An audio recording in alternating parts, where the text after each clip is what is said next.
అందరికీ నమస్కారం. గురుతత్వం ప్రేక్షకులకు విజ్ఞప్తి. జీ తెలుగు ఓంకారం వీడియోస్ మరియు గురుతత్వం ఛానల్ వీడియోస్‌తో ఫేక్ యూట్యూబ్ ఛానల్స్ మరియు ఐడీలు క్రియేట్ చేసి మిమ్మల్ని గురూజీ పేరు చెప్పి మోసం చేస్తున్నారు. గురూజీ ఎప్పుడూ ఫోన్ కాల్స్‌లో జాతకం చెప్పరు. గురూజీని నేరుగా కలవాలి అనుకుంటే బెంగుళూరులో ఉన్న ఆయన కార్యాలయానికి వెళ్ళగలరు. మీకు ఆ వివరాలు జీ తెలుగు ఓంకారం కార్యక్రమంలో చూపించబడుతుంది. అదేవిధంగా గురుతత్వం వీడియోస్లో బెంగుళూరు ఆఫీస్ ఫోన్ నెంబర్లు ఇవ్వడం జరుగుతుంది.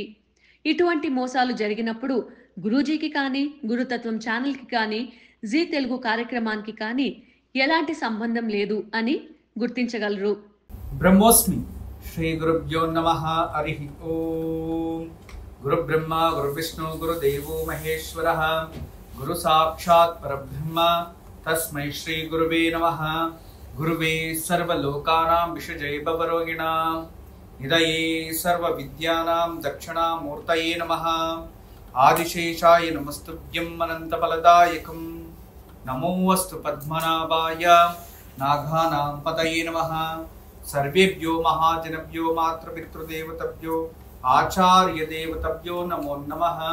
హరి ఓం. ఉత్తరాయణ శిశిరుతో పాల్గొన మాస శుక్లపక్ష అష్టమి శుక్రవారం ఈ రోజు మృగశిర నక్షత్రం మరియు దగ్ధయోగము. ఈరోజు ఎటువంటి ముహూర్తాలు ఉండవు.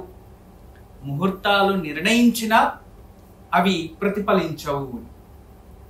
అలా ఈరోజు దగ్ధయోగం ఉంటుంది. అయినంత వరకు జాగ్రత్త వహించండి. అయితే ఎవరికి మంచి ఈరోజు అనేది తారాబలంలో మనం తెలుసుకుందాం. అయితే ఈరోజు మనం అందరూ కూడా శుక్రవారం దగ్ధయోగంలో మన జీవితంలో ఏదైనా అంధకారము లేదో కష్టాలు లేదా ఏవైనా భీకరమైన బాధలుంటే అవన్నీ దగ్ధము అంటే కాలిపోవాలి, వెళ్ళిపోవాలి. అటువంటి దివ్యమైన రోజు దగ్ధయోగంలో ఎంత ధ్యానం చేస్తే, ఎంత పూజని ఆచరిస్తే అంత శుభకరమైన ప్రతిఫలం. కేవలం దగ్ధయోగం అనేది ఆధ్యాత్మికంగా అభివృద్ధి చెంది మనలో ఉన్న అజ్ఞానం దూరం చేసుకోవడానికి, ముక్తి మార్గానికి విశేషం అంతే. కానీ వేరే ముహూర్తాలకి ఇది మంచిది కాదు అని శాస్త్రం. అటువంటి మహోత్తరమైన రోజు మనమందరూ కూడా ఓం ధూమ్ దుర్గాయై నమః అనే నామాన్ని జపించి దుర్గతి నుంచి బయటపడదాం. ఓం ధూమ్ దుర్గాయై నమః. అందరూ కూడా ఈరోజు ఈ నామాన్ని జపించండి. దుర్గాదేవి అనుగ్రహం మీపై ఉండాలని మనస్ఫూర్తిగా నేను కోరుకుంటున్నాను. ఇక ఈరోజు మంచి మాట. మన జీవితంలో ఏదైనా అనుభూతి చెందాలి అంటే మనం చాలా బాగా తెలుసుకోవాలి దాని గురించి. మీకు అందరికీ ఈరోజు మంచి మాటగా తెలియచేస్తున్నాను. చీకటిలో ఉండేవాడికి చిన్న దీపం వెలిగించిన ఆ దీపం వెలుగు వాడికి తెలుస్తుంది. వెలుగులో ఉన్నవాడికి దీపం విలువ ఎలా తెలుస్తుంది? మధ్యాహ్నం దీపం వెలిగించి ఆ వెలుగులో కూర్చో అంటే సూర్యుని వెలుగు ముందు దీపం వెలుగు చిన్నగా ఉంటుంది. ఆ వెలుగు అంతరార్థం కానీ ఆ వెలుగు ప్రభావం కానీ అర్థమవ్వదు. అదే చీకట్లో ఉన్నవాడికి ఆ వెలుగు దీపాన్ని, చిన్న దీపాన్ని పెట్టండి, దాన్నే సంతోషపడతాడు. నాకు వెలుగు ప్రాప్తించింది అనేది అర్థమవుతుంది. అదే విధానంగానే మన జీవితంలో కూడా అంధకారంలో ఉన్నప్పుడు వెలుగు జ్ఞానం మన జీవితంలో ఆనందాన్ని ఇస్తుంది. అదే విధానంగా కష్టాల్లో ఉన్న వాడికే సుఖం విలువ తెలుస్తుంది. సుఖంగా సంతోషంగా ఉండేవాడికి మీరేం చేసినా మీ విలువ వ్యర్థం.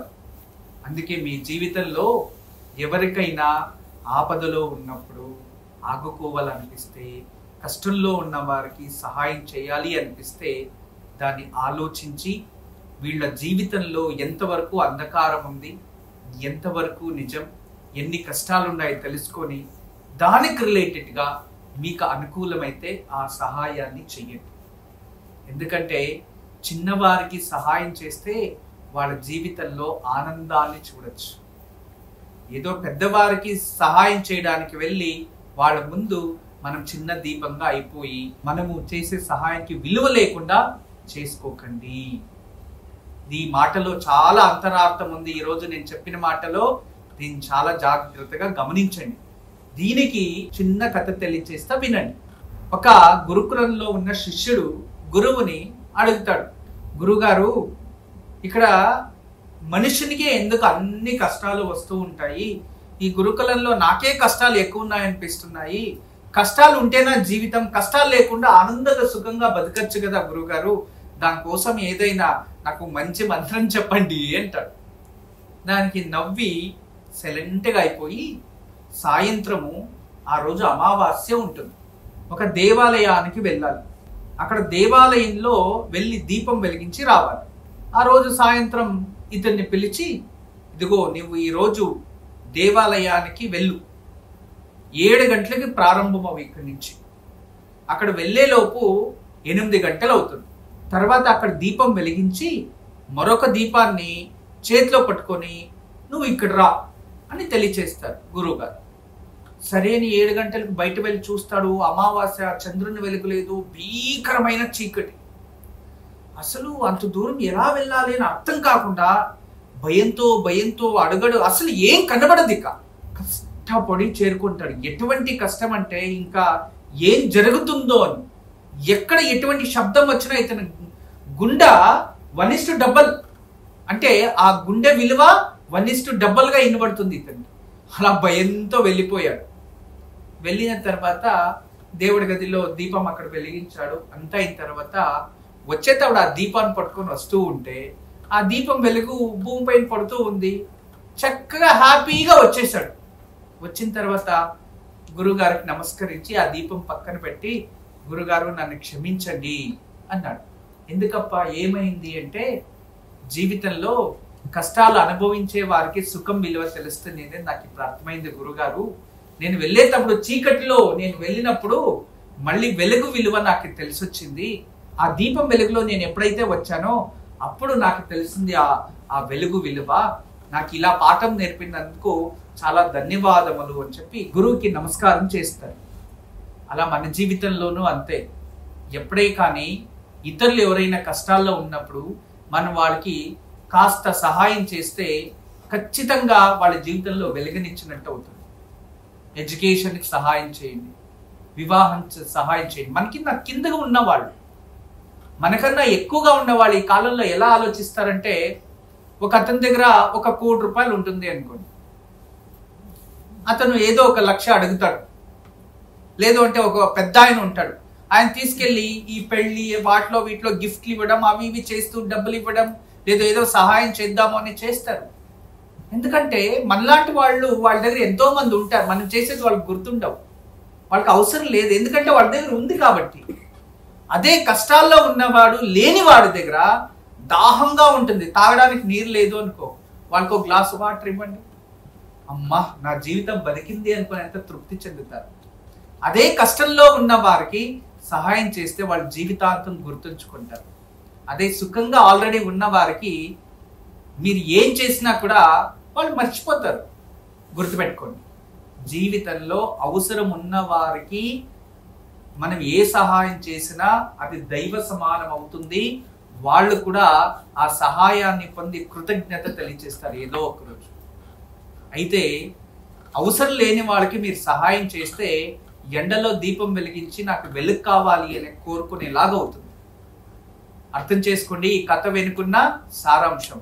ఇక ఈరోజు మీకు అందరికీ కూడా ఆరోగ్య సూత్రం ఒకటి తెలియజేస్తున్నా. చాలా రోజుల నుంచి చెప్పాలనుకుంటూ ఉన్నా. రీసెంట్గా ఒక ఆర్టికల్ చదివాను. అమెరికాలో క్యాట్ వాక్ చేసే మోడల్, ఆ మోడల్ ఎంత వరకు సాధించారు ఆవిడ అంటే, ఒక రేఖ అంటే ఒక గీత వేసి, సన్నగా ఒక పెన్లో గీత వేసేసి వదిలేసి వాడిని వాక్ చేయండి అంటే ఆ గీత పైన లెఫ్ట్ టు రైట్ ఒక్క మిల్లీమీటర్ అంత కూడా వ్యత్యాసం లేకుండా క్యాట్ వాక్ చేసేదంట. అంటే అంత పర్ఫెక్ట్గా సరిగా అటువంటి పేరు ప్రతిష్ట సాధించిన ఒక మోడల్ నిదానంగా అలాగే కాస్త శరీరానికి అధిక ఫ్యాట్ అంతా పెరిగి కాస్త లావు అవుతారు. లావు అవ్వగానే దీనికి ఏదైనా ట్రీట్మెంట్ తీసుకోవాలి అని చెప్పి అక్కడే ఒక ఎక్సర్సైజ్ చేసి ఒక ట్రీట్మెంట్ సెంటర్కి వెళ్తారు, ఫ్యాట్ బరువు తగ్గించుకోవాలి. సరే వాళ్ళు ఏం చేస్తారు, ఈవిడికి బ్లడ్ అన్ని రిపోర్ట్లు అన్ని తీసుకొనేసి ఈవిడికి సన్నగా చేయాలి, ఒక నెలలో నెక్స్ట్ కాంపిటీషన్ ఉంది అని చెప్పి వాళ్ళు ఏం తినాలి ఏం తినకూడదు అని అన్నీ రాసేసారు. రాసేసి ఇక వదిలేశారు. ఆవిడ అక్కడ ట్రీట్మెంట్ తీసుకుంది. తర్వాత క్యాట్ వాక్కి కాంపిటీషన్కి వచ్చారు. స్టేజ్ పైన 10 times ఒకే చోటు తను ప్రాక్టీస్ చేసిన, 10 times అదే స్టేజ్ పైన వాక్ చేసిన ప్రతి అడుగుకి వ్యత్యాసం ఉందండి. అని ఏమైంది ఈవిడికి? అనుకున్నట్టే ఇంత గొప్ప వ్యక్తి, ఇంత గొప్ప మోడల్ ఇలా ఎందుకు అయింది అని వెళ్ళి మళ్ళీ తీసుకెళ్ళి బ్లడ్ టెస్ట్ అన్ని తీసి అన్ని రిపోర్ట్ చేస్తే వెయిట్ కరెక్ట్గా ఉంది, అన్ని కరెక్ట్గా ఉన్నాయి, విటమిన్స్ కరెక్ట్గా ఉన్నాయి. ఏం ప్రాబ్లం అని చూస్తే బాడీలో సోడియం తగ్గిపోయింది. అంటే అప్పుడు వెయిట్ లాస్ కోసం వీళ్ళు ఏం చేశారు అంటే సోడియం లేని పదార్థం, అంటే ఉప్పు లేని పదార్థం ఇచ్చేశారు.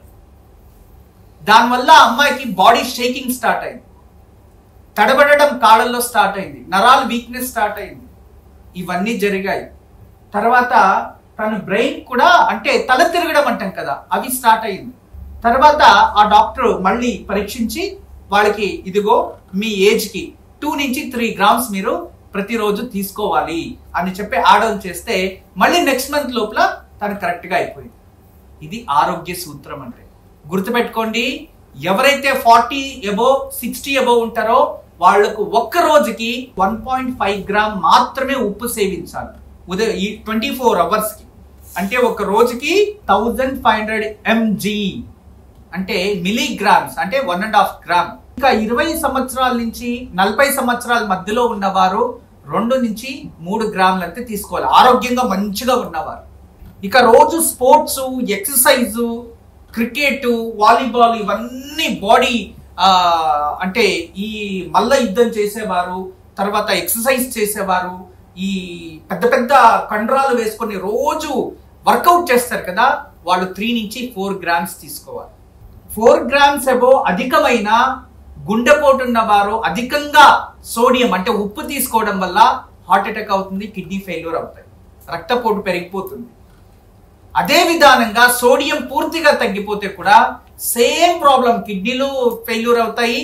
అదే విధానంగా నరనాడీలు అంటే శరీరంలో ఉన్న నరాలకి బలహీనత అయిపోయి వాళ్ళ శరీరంలో రక్తహీనత అనేది పెరుగుతుంది.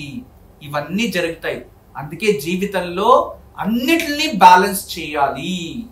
ఈ రోజు ఆరోగ్య సూత్రం మనం ఎంత మోతాదులో సోడియం అంటే ఉప్పుని తీసుకోవాలి అనే చిన్న విషయాన్ని తెలుసుకుందాం. అశ్విని భరణి నక్షత్రం వారికి ప్రత్యక్తారా ఈరోజు జాగ్రత్తగా ఉండాలి. కోపము, ఆవేశం ఎక్కువ ఉంటుంది, ఎవరితో తిట్టించుకోకండి. భరణి పుబ్బ పూర్వాషాఢ నక్షత్రం వారికి క్షేమతార ఈరోజు అన్ని మీ ఫేవర్ గా ఉంటాయి, ఉపయోగం చేసుకోండి. కృతిక ఉత్తరాషాఢ నక్షత్రం వారికి విపత్తార, ఆపదలు ఎక్కువ ఉంటాయి, అయినంత వరకు జాగ్రత్తగా ఉండాలి. ఇక రోహిణి హస్త శ్రవణ నక్షత్రం వారికి సంపద తార, వీళ్ళు ఏదైనా కష్టపడితే కష్టానికి తగినట్టుగా ప్రతిఫలం ఆర్థికంగా చాలా అభివృద్ధి అవుతారు అని. ఇక మృగశిర చిత్త ధనిష్ట నక్షత్రం వారికి ఈ రోజు జన్మతార, కాస్త ఆహార పదార్థాలు ఇవన్నీ కూడా జాగ్రత్తగా ఉపయోగించండి, ఎందుకంటే హెల్త్ ఇష్యూస్ ఎక్కువ ఉంటాయి. ఆరిద్ర స్వాతి శతభిష నక్షత్రం వారికి పరమ మిత్రతార ఈరోజు, వీళ్ళు ఏ పని చేసినా సక్సెస్ ఈ రోజంతా వీళ్ళు ఫేవర్ గానే ఉంటుంది. ఇక పునర్వసు విశాఖ పూర్వ భాద్రపద వీరికి మిత్రతార ఉంటుంది ఈరోజు. ఈ మిత్రతారా బలంలో మనం ఏం చేసినా దానికి తగినట్టుగా లాభం ఉంటుంది, మంచి పేరు ప్రతిష్ట గుర్తింపు కూడా వస్తుంది. ఇక పుష్య అనురాధ ఉత్తర భాద్రపద నక్షత్రం వీరికి నైదవతార. ఈ నైదవ తారాబలం ఉన్నప్పుడు మనం ఏ పని చేసినా అది పోస్ట్ పోన్ అవుతూ ఉంటుంది, మరియు దాని నుంచి గొడవలు అవమానాలు వచ్చేస్తే కొంచెం జాగ్రత్తగా ఉండాలి. ఇక ఆఖరిది ఆశ్లేష జ్యేష్ఠ రేవతి నక్షత్రం వీరికి ఆఖరిది ఆశ్లేష జ్యేష్ఠ రేవతి నక్షత్రం రేవతి నక్షత్రం వారికి సాధక తార అంటే వీళ్ళకి అత్యంత శుభకరమైన రోజు. కష్టపడితే కష్టానికి తగినట్టుగా ప్రతిఫలం, కొన్ని సందర్భాల్లో కాని పనులు కూడా సక్సెస్ అయిపోతాయి. ఈరోజు దివ్యమైన వాస్తు పరిష్కారం. చాలా మంది ఇళ్లల్లో ఈ కాలంలో పిల్లలు పూర్వంలో మన విలేజ్ లో ఉండేటప్పుడు కావచ్చు, లేదో అంటే మన పాత ఇళ్లల్లో ఉండేటప్పుడు, లేదో ఎక్కడైనా రెంట్ హౌస్ లో ఉండేటప్పుడు ఏదో వాస్తు చూసుకుని ఉంటాం. ఆ ఇంట్లో ఉన్నప్పుడు వాళ్ళకి ఎటువంటి చెడు ఆలోచనలు, చెడు వ్యసనాలు, చెడు దారులు ఎన్నుకోరు. కొన్ని ఇళ్లకి వెళ్ళిన తర్వాత వాళ్ళకి తెలియకుండానే చెడు వ్యసనాలకి బానిస అయిపోవడం, డిప్రెషన్కి వెళ్ళిపోవడం, చెడు స్నేహాలు చేయడం, ఇంట్లో డబ్బులు తీసుకెళ్ళిపోవడం, అంటే థీప్ థింగ్స్ కూడా ఇలాంటివి జరుగుతూ ఉంటాయి. వాస్తు శాస్త్రంలో దీని గురించి విశ్లేషణ, ఏ ఇంట్లో అయితే నైరుతి దిశాన భూమిలో కానీ నైరుతిలో కానీ వాస్తు దోషం ఉంటే ఆ ఇంట్లో మగపిల్లలకి చెడు వ్యసనాలు, చెడు దారులు, చెడు ఆలోచనలు, చెడు మార్గాలు వస్తాయంట. ఆగ్నేయంలో దోషం ఉంటే ఆడపిల్లలకి చెడు ఆలోచనలు ప్రారంభం అవుతాయంట. చూసారా, ఇది కూడా వాస్తులో చాలా మంచి విశ్లేషణ. ఇంట్లో పిల్లలు, అది స్త్రీలు కావచ్చు, పురుషులు కావచ్చు, పిల్లవారు కావచ్చు, సంస్కారంగా ఉండాలి అని కోరుకోండి. ఆ సంస్కారాలు ఎక్కడో చేయి దారిపోతున్నాయంటే ఖచ్చితంగా ఇంట్లో ఒక శ్రీవాస్తు యంత్రాన్ని పెట్టండి. దాని ప్రభావం వల్ల కాస్తైనా మారచ్చు. రేపు నవమి, శనివారం నవమి వస్తే ఇంకా దగ్ధమే కదా, మనకు తెలిసినదే. అయితే రేపు ఖచ్చితంగా మీరు వెంకటేశ్వర స్వామి దేవాలయానికి, విష్ణు ఆలయానికి వెళ్ళండి. కొబ్బరి నూనెతో దీపం వెలిగించండి. అక్కడే కూర్చొని వెంకటేశ్వర వజ్ర కవచం చదువుకొని రండి. ఖచ్చితంగా మనకి ఏదైనా అప్పల బాధ నుంచి విముక్తి కావాలన్నా, ఎవరైనా మనకి డబ్బులు తిరిగి ఇవ్వాలన్నా సంకల్పం చేస్తారండి, అది త్వరగా తిరిగి వస్తుంది. లేదు మేము టెంపుల్కి వెళ్ళలేము, ఏమి చేయలేము అనేవారు ఇంట్లో అయినా కూర్చొని ఈ పూజను ఆచరించండి. దీనికన్నా విశేషమైన పూజ దగ్ధ యోగంలో ఎవరైతే నవగ్రహాలు ప్రదక్షిణ చేసి వస్తారో వాళ్ళకి జాతక చక్రంలో ఏదైనా గ్రహ దోషాలు ఉంటే దూరం అవుతాయి. దగ్ధ యోగంలో నవగ్రహాలు ప్రదక్షిణ చేస్తే 108 సార్లు 108 రోజులు ప్రదక్షించిన పుణ్యఫలం ప్రాప్తిస్తుంది. అందువల్ల రేపు నవగ్రహ ప్రదక్షిణ వేసుకొని రండి. Clock wise 9, anti clock wise 2. ఎవరు ఏమనుకున్నా పట్టించుకోకుండా, ఎవరి గురించి ఆలోచించకుండా మీరు కుడివైపు 9 ప్రదక్షిణలు, ఎడమ వైపు 9 ప్రదక్షిణలు వేసి రండి. వచ్చిన తర్వాత కాళ్ళు చేతులు కడుక్కోవాలని ఏం లేదు. ఇంటికి వచ్చి 2 దీపాలు పెట్టచ్చు, లేదా దగ్గరలో గణపతి ఆంజనేయ స్వామిని దర్శనం చేసుకోవచ్చు. ఈరోజు సాయంత్రం దివ్యమైన యోగక్షేమం. ఈరోజు సాయంత్రం విశేషంగా మీరు ఆచరించండి. ఈరోజు మనం అందరూ కూడా శత్రు విజయాన్ని పొందాలి. మన ఎవరి నుంచినో మనకి ఏదో ఆపదలు, ఏదో చెడు జరుగుతుంది అని భయం ఉంటే ఆ భయభీతి కూడా వెళ్ళిపోతుంది. ఈరోజు సాయంత్రం కాస్త బియ్యం పిండిలోకి ఒక చిటికెడు కుంకుమ వేసి దాంట్లోకి పాలు పోసి దాన్ని ప్రమిదలాగా చేయండి. ప్రమిదలాగా చేసి ఒక అరటాకుపై లేదంటే తమలపాకుపై ఆ ప్రమిదను పెట్టి అందులో నెయ్యి కానీ నూనె కానీ పోసి ఒకే దాంట్లోనే 2 కాంతులు వేయండి. అంటే 2 ఒత్తులు ఒకటిలాగా కలిపి 2 జ్యోతులు వెలగాలి ఒకే దాంట్లో. అలా వేసి అమ్మవారు దుర్గాదేవి ముందు ఇంట్లోనే పెట్టి ఎర్ర అక్షతలు చేతిలో పట్టుకొని, ఆ పూలు చేతిలో పట్టుకొని అమ్మవారిని భక్తిపూర్వకంగా ప్రార్థించి, అమ్మ నాకు శత్రుత్వం, శత్రుదోషం తగ్గిపోవాలి, నాకు ఎవరినింటి ఎటువంటి ఆపదలు నాకు ప్రాప్తించకూడదు తల్లి అని చెప్పి ఆ అమ్మవారికి సమర్పించుకొని ఏదైనా అమ్మవారి శ్లోకాన్ని పారాయణ చేసుకోండి. ఈ రోజు ఇలా చేస్తే శత్రుబాధ తగ్గుతుంది. బ్రహ్మోస్మి. అందరికీ నమస్కారం. ఈరోజు మీకు అందరికీ కూడా శ్రీవాస్తు యంత్రం గురించి పరిచయం చేయడానికి వచ్చాను. శ్రీవాస్తు యంత్రం మీరు చూస్తున్నారు. శ్రీవాస్తు యంత్రం. ఈ శ్రీవాస్తు యంత్రం ఈ విధానంగా 9 ఇంచెస్, ఇలా 9 ఇంచెస్, ఇలా 9 ఇంచెస్ ఉంటుంది. తదుపరి బ్యాక్ సైడు ఇలాంటి 9 చక్రాలు ఉంటాయి. ఫ్రంట్ ఈ ఒక గ్లోబ్స్లా ఒక 9 డాట్స్ ఉన్నాయి చూడండి, ఇలా 9. ఇది శ్రీవాస్తు యంత్రం అనేది ఒక కాస్మిక్ ఎనర్జీని అట్రాక్ట్ చేసుకుంటుంది. నెగిటివ్ ఎనర్జీని ఇంట్లో నుంచి బయటికి తరిమేస్తుంది. ఇది మీకు అందరికీ దానికి పరిష్కార మార్గంగా నేను ఇవి సూచిస్తున్నా. ఎందుకంటే చాలామంది పిల్లలు సరిగా చదువుతలేదు, ఇంకొకరు మా ఇంట్లో ప్రశాంతత లేదు, భార్యాభర్తల మధ్యలో సఖ్యత లేదు, దేవుడి గదిలో సరిగా పూజ చేయలేకపోతున్నా, ఇంట్లో ఏదో తెలియని బాధ అనిపిస్తుంది, మా ఇంట్లో ఎప్పుడు కూడా ఏదో తెలియని ఒక శ్మశానంకి వెళ్ళినట్టు అనిపిస్తూ ఉంటుంది, మా ఇంట్లో కలగానే ఉండదు ఎప్పుడు కూడా, ఇక మా ఇంటికి చాలామంది వచ్చిన వాళ్ళంతా వాస్తు దోషం అని చెప్తూ ఉన్నారు, మేము ఏం చేయాలి అని ప్రశ్నిస్తూ ఉండేవారు. వాళ్ళందరికీ కూడా ఒక మార్గోపాయం చాలా రోజుల తర్వాత రీసెర్చ్ చేసి ఇప్పుడు ఈ శ్రీవాస్తు యంత్రాన్ని మేము చూపిస్తున్నాం. ఈ శ్రీవాస్తు యంత్రాన్ని ఎప్పుడైతే ఎక్కడ ఫాల్ట్ అనిపిస్తుందో అక్కడ ఒక మేక కొట్టి తగిలించాలి, అంతే. పిల్లలు చదువుతా లేదు, చదివే రూమ్లో పిల్లలు ఏకాగ్రతగా చదవాలి అనుకుంటున్నారా, అక్కడ ఒకటి తగిలించండి. మీరు నిద్రించే ఒక రూమ్లో మాకు సరిగా నిద్ర వస్తలేదు, పడుకుంటే చెడు కళలు వస్తున్నాయి, నిద్రించే గదిలో ప్రశాంతత లేదు అనిపిస్తుంది, అక్కడ ఒకటి తగిలించండి. లేదు ఎవరో వాస్తు దోషం అని చెప్పారా, ఇంట్లో వాస్తు దోషాని కోసం ఇంటి హాల్లో ఒకటి తగిలించండి.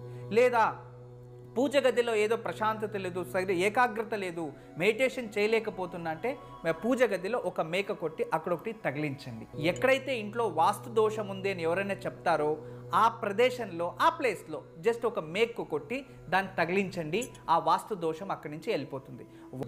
చాలా అద్భుతము, చాలా విశేషమైన శ్రీవాస్తు యంత్రం మీ వరకు తయారు చేయించాము. దీన్ని ఉపయోగించండి, దీన్ని లాభం పొందండి. నమస్కారం. వాస్తు యంత్రం సంప్రదించవలసిన నెంబర్లు 8844452344 040682766622.